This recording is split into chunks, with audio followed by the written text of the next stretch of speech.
يا زعامة الحمد لله. ماله ماهر؟ ما فهمتش منك حاجه في التليفون. مفيش والله، جالي المركز امبارح قاعد يحرق حرقه عنطه كده، وحسابك في البنك فيه مشاكل ومش مشاكل، اصنها ملياردير مثلا، بس انا بلفته كده كده.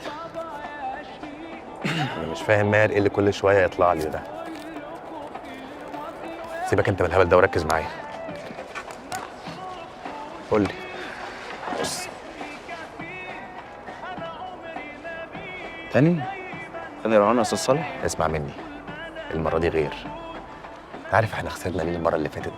علشان راهنا زي ما اي حد بيراهن، عشان مشينا جنب الحيط ولعبنا على المضمون. وايه الفرق المره دي؟ المره دي هنلعبها بذكاء يا شرقاوي.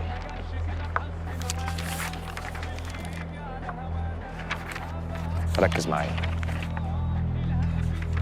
دلوقتي كله متوقع ان البرتغال تكسب لان ده المضمون، عشان كده المكسب بتاع رهان فوز فريق جورجيا هيبقى تقريبا 9 اضعاف.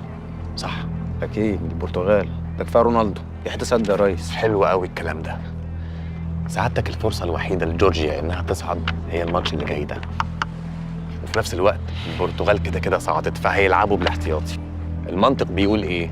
بيقول ان لعيبه جورجيا تنزل الملعب تاكل النجيله. انا اصلا شفتهم قبل كده في كذا ماتش، هم عندهم فرقه حلوه مش وحشه على فكره، ومعاهم كمان لعيب بيلعب في الدوري الايطالي في نابولي، جاب لهم الدوري السنه دي بعد 33 سنه من ساعه لما خدوه مع مارادونا.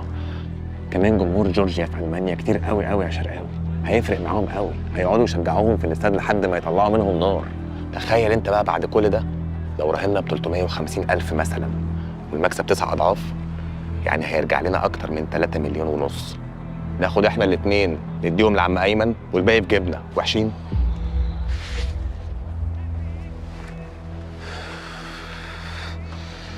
والله يا ريس هو الكلام حلو، بس احنا اولا معناش 350,000 جنيه، ثانيا المنطق بيقول لك ان هي خسرانه، ده حتى في اللعب في الافكار جوه هتلاقي بيقول لك ان هي خسرانه برضه، هنيجي احنا نشغل دماغنا عليه بقى؟ ايوه يا شرقاوي، هنشغل دماغنا على التطبيق وعلى اللي جابوه، لان احنا اذكى منه.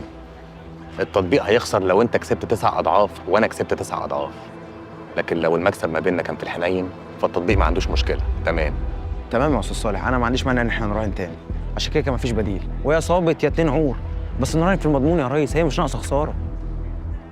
يا شرقاوي، المكسب في المخاطره، والخساره برضه فيها مخاطره يا استاذ. يا استاذ صالح انت زي اخوك الكبير وانت عارف ده كويس، وانا مشيت وراك على عمايه كذا مره وانت عارف برضه، بس يا ريس لا مؤاخذه انا خدت عليني كتير لحد دلوقتي، فنلعب في المضمون يا بره عن اللعبه دي.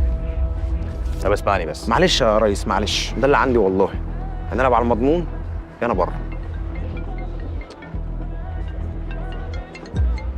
يا عم بقى حلك مني، ده انت مجعبد.